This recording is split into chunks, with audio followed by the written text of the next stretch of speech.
Everyone had a wonderful, wonderful week. This week we are learning Parshas Balak in Chutz La'aretz, and we know the well-known story that Bilam is sent out by Balak to go ahead and curse the Jewish people, and the ongoing saga of this attempted curse, and ultimately, what does Bilam have to say about the Jewish people? The very, very famous pasuk, "Matovu alecha Yaakov mishkanosecha Yisrael."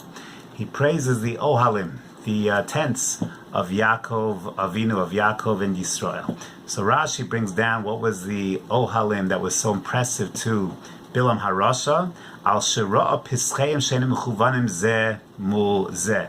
So he saw something very, very unique about the tznius of the homes of the Jewish people, is that even though they were in tents, they were in this massive camp for 40 years in Midbar, but they were meticulous as to how they positioned their homes. And their tents were each placed where one opening was not beside the other opening, maintaining a sense of dignity and tznius in every single household. This was the interpretation of Rashi, the Ohel. Mishkanosecha Yisrael is referring to the beauty of the Mishkan Shiloh, the Beis HaMikdash that will in the future emerge. The Sforno citing the Medrash has a different shot over here, is that what are the Ohalim of Yaakov, based on the pasuk that we find by Yaakov Avinu, Ish Tam Yoshev Ohalim. So that's referring to the Batei Midrashos, the places of learning, that the Ohalim of Bnei Yisrael, Ohel Yaakov, the Ish Tam Yoshev Ohalim is referring to the beauty of the Beis Medrash.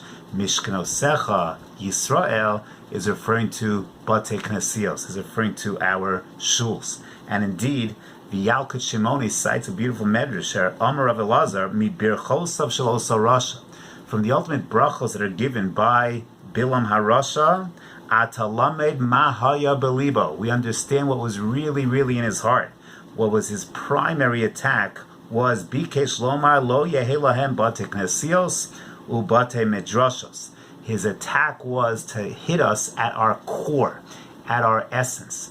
And what emerges is that, again, it was flipped by the Ribbono Shalom, by the unique Hashgacha Pratis into brachos, but he understood. Bilam was a exceptionally wise man, one of the Nevi'im, the highest of the Gentile Nevi'im. He understood everything very well. He understood where to hit us, where it would hurt the most. Number one is in our homes, the tznius of the Jewish people, and number two, and perhaps as paramount, is in our Torah and in our tefillah. And indeed what emerges is, if you think about it, what has been the insurance policy of survival of the Jewish people over millennia of anti-Semitism, of persecution, of oppression, of attacks by Goyim?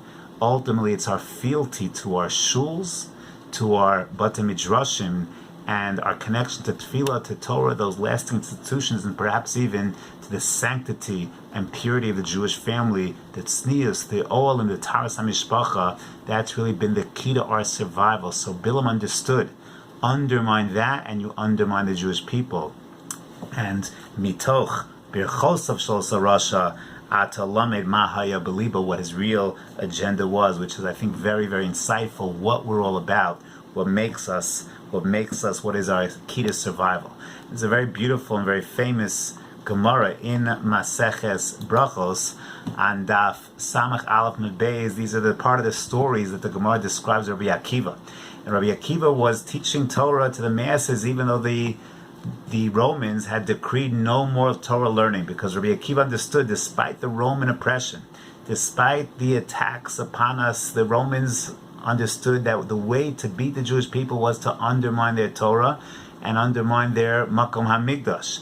And nevertheless, Rabbi Akiva was Makil Kihilos Rabim. He used to gather groups of people va'osek b'Torah.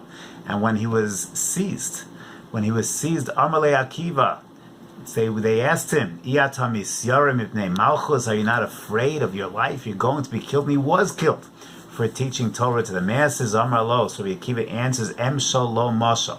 Lamad avar dome, let me give you a mashal, the famous mashal, l'shual shayamahalech al gabe hanahar, to the fox that was walking by the river bank. V'ra'a dagim shemiskaptni makom l'makom, and he saw the fish that were swimming from place to place in a school of fish. And Amar lahem, pardon my pun, a school of fish. Amar lahem, Mipnei ma'atem borchim, why are you running away from me? Says the fox to the fish. Because we are being ensnared by the nets of the human fishermen. So the fox says to the fish, I have an idea for you to go ahead and escape from these nets that are in the waters.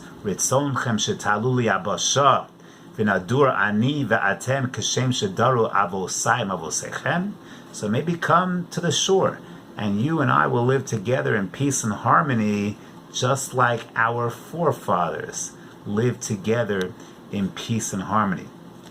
Amrulo. So the fish respond, Atahu shorim ala pikech shebachayos. The fox, you're the slyest of the animals. Lo pikech ata ala tipesh ata.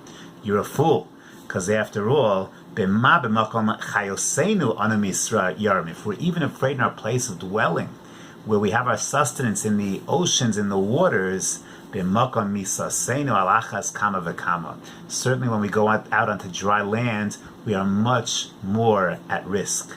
And Rabbi Akiva responds to his oppressors,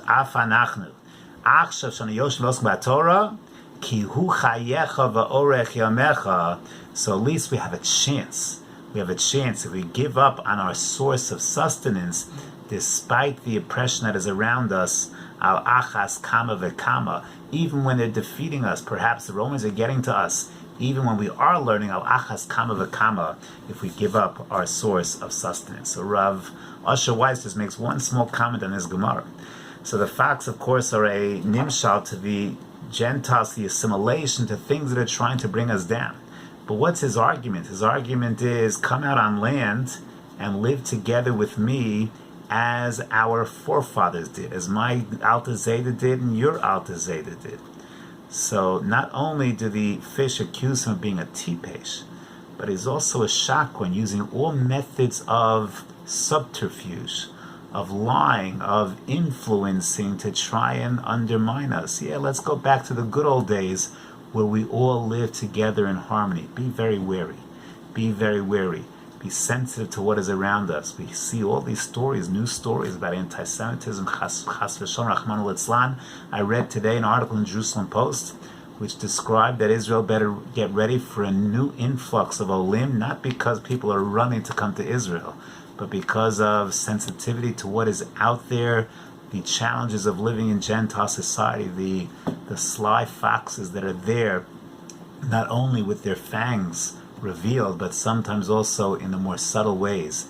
And this is the perhaps message that Bilam, through trying to curse us, teaches us in the bracha, is matovu alecha Yaakov mishkanosecha Yisrael, to retreat to the purity of the Jewish home, to the Beis Medrash, to the Beit HaKnesset, to understand the power of tefillah, the power of Limudat Torah, and perhaps most important, the sanctity of a good Yiddish home. Have a wonderful Shabbos Kodesh.